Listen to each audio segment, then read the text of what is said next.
where do you stand on the looks thing? Let's start with that. I think it's Let's your break foot it in the down door. one by one. It's your foot in the door, but that's about it. Fair enough. I think looks matter, obviously, but they're not the end all be all. I mean, I think the better looking you are, the less work you'll have to do, less volume you'll have to run, generally speaking. But you can't really change your looks more than 1 or 2 points, right? You can go from being a 5 to being a 7, but you can't go from being a 5 to being a 10 without like massive amounts of like plastic surgery. They'll probably destroy your health. But you can change your game like pretty much any amount unless you have some kind of disease, like you're like I don't know, you have like palsy or something like that. So you can go from having 5 game to having 9 or 10 game. So yeah, I mean, obviously the people who are born better looking have an advantage in life, but I've done enough like transformation videos of guys who are like either 5'3" or dudes who are like, I had one dude who had cerebral palsy. This dude literally couldn't talk. He was able to get a girlfriend on Tinder, and like we documented that whole thing. So yeah, I mean, I think that people use the looks thing as an excuse to cope and like jerk off to various chats on the internet. But at the end of the day, most people are average. Like it comes down to that. Like the really good looking guys and really ugly guys are anomalies. Most people on the internet who are watching this content, they're average. They're slightly above average. Maybe they're slightly below average. And anyone who's in the average territory can succeed. No, I kind of went another rant, but yeah, that's basically my thoughts. I agree. I like what you said. So basically, yes, you can do a little something with that, but it's better to focus on your actual game, your personnel.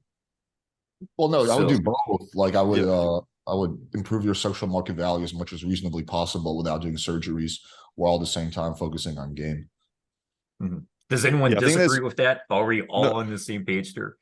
no, No, I I think there's 100% always agree. a middle ground, right? Like it was very well said. I think you tend to find people go one extreme or the other, right? So it seems like everyone's fucking normal here, which is awesome. But I feel like you either get coaches that are like, looks don't matter whatsoever, don't care about it, blah, blah, or you get like black pill guys that are like, looks that the only thing that matter. And they have this very like nihilistic attitude. And there's even studies on this, right? Incels always overpredict how much looks actually matter to women, right? So as Alex said, as long as you meet like a certain threshold, and even then, women are going to have types. So even if you're like a fat chubby guy, look, there's girls that are into fat chubby guys, right? So but I think you need to, yeah, number one, fix your SMV as much as you can because it will give you that initial attraction. And then game is going to be how to create more attraction, what to do that attraction, how to actually get the girl home, how to create like a good relationship, all the rest of it, right? Like looks is just that initial thing that might get you some attraction.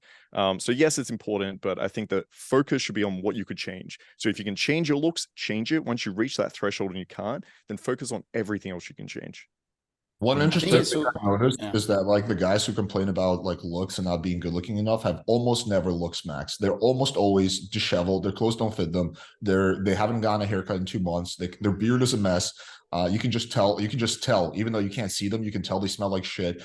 Like they're just like not in good shape. They're either skinny. They're skinny fat. They're like they just don't have any muscle. So I've never really seen a guy who's like looks max completely, like someone who's jacked, who has good style, complaining about looks. I don't know. I've never seen that happen. It's always guys I who are think just a lot of it's just age. It's like a lot of these guys are just fucking young, so they just don't know. So they hear some guy talking about it online, they buy that narrative completely, and what happens in 5 or 10 years time is they start to go out into the world and they're not actually that ugly as you said, they're kind of normal, and women maybe like 27, 28 years old are going to start to look at them. But in the youngest generation, when you're like 16, 17, 18, chicks are more focused on looks than they will be in the future. And so a lot of these guys, I think their black pill incel problem will be solved by age. When they're older, they're just not going to face the same problems that they think they face now.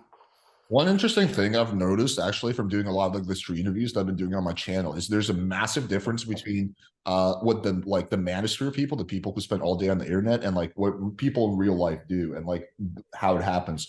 And I think that like a lot of these whatever black pillars, they don't actually interact with people in real life. They spend their whole day on the internet, and that's what they think reality is like. But when I started doing like street interviews, talking to people who have no idea what the fuck the manosphere is, they don't know what the red pill is, they've never heard of any of this stuff. You'll see a lot of situations where the guy's like very average looking, walking around with a pretty attractive girl, and then you'll be like, "Hey, how do you guys meet?" Like, "Oh yeah, we were at a party," or "Oh yeah, I saw her at a bar and came up and I said hi to her."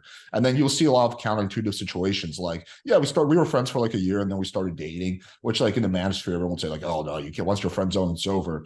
But like a lot of this stuff doesn't actually translate onto the real world in real world people. So I think that The ultimate solution for actually all these beliefs is for people to go out and do massive amounts of socialization, talking to people in real world, but that's not going to happen. So, Yeah, I think you made a good point, which is that it's not just men, it's women as well, right? The women that you see on these podcasts, the OnlyFans models, all of this stuff, that's not representative of just a normal girl in a small city. Yeah, sure. even in a big city, even in Miami, like the Yeah. girls in Fresh and Fit are not the average girl that I see in Miami. It's just not. Those girls do exist, right? Obviously, but this like the average girl doesn't. The average girl doesn't know what the red pill is. The average girl has like somewhat of a job. She doesn't want to. She doesn't care about a guy having like a Lamborghini, whatever. It's like a massive sample bias with girls who go on these red pill podcasts. Like think about it, why would a girl who like works as a nurse who doesn't really have like any kind of Instagram thing going want to go on like a red pill podcast where they're going to make fun of her for 2 hours? Like there's no incentive for her. It's only girls who need clout who go on these podcasts. All right, I'm gonna throw my 2 cents in here. I do think that looks matter, but I think that there's nobody that cannot get the results that they want with proper effort. So it's a little bit of a weird thing with me. I've seen guys, the way they move and speak, and there's a way that you can move and speak and think that I've seen that has universally worked for every guy I think I've seen that has done this type of interaction. I don't think there's anybody out there that can't get results with women. I hate that this is used as an excuse sometimes. I don't think that anybody's looks is ever going to stop them from getting what they want if they were willing to put in proper effort to get to that result. And that's why you're the charisma king, because you picked your brand, I guess, your brand name to really emphasize personality is important. The charisma king moniker, I think the name I chose, it's a little bit egotistical. I'd actually probably change it now, but I think the charisma is a huge factor. I think it's a lot to show status. I think women care most about status, and not status of things, but status of movement, status of mindset, status of personality. I think that matters quite a bit. Yeah, at the end of the day, women care more about how you make them feel, right?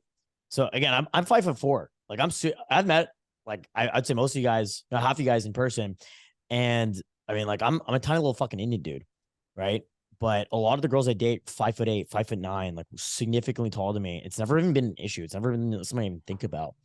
But women are subject to their emotions, and they really care about the way you make them feel, right? They're almost like little narcissists, right? So if you make them feel good emotions, it doesn't really matter how you look. So looks will definitely get you in the door, but the way you make them feel is what kind of seduces them, keeps them, right? So that's what's most important. Justin, random question for you. How much of your YouTube audience comes from India?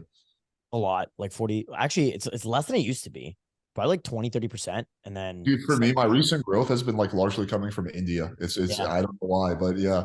I know why. It's because India has like cheap internet, and it's a population of 1.3 billion people, and China doesn't have access to YouTube. So because that's But specific, they only watch a very specific type of video. Can you guess what? Me too, dude.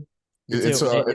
it's the demonstration videos where I'm like making out, showing how to make it. got So it. I think Hey, listen, they do I think they're- tutorials. This is what they look for. I think they're beating off to this shit. Like that's what I'm for trying to sure. say. I think No, there's for like sure. a pandemic How of many Indian people Indian men- beating off to Playing with Fire. I think about you could sometimes. get more views from India if you just had tutorial video how to do this very I specific know. thing, and you have like your Indian accent, you're on Windows 10 and you just screen share it. That would get 1 billion views. You get views, but it's not good for business. So I try to steer clear. Yeah, they never buy shit. No, Yeah. definitely not. No, if they buy shit, they just like refund it like 3 days. Or they try to like Yeah. argue with you about the price. Like, okay, They'll so try to jerk off to your this course. costs 300. Can we do $15? Yeah. No, it costs like 300. Okay, fine. We'll do $17.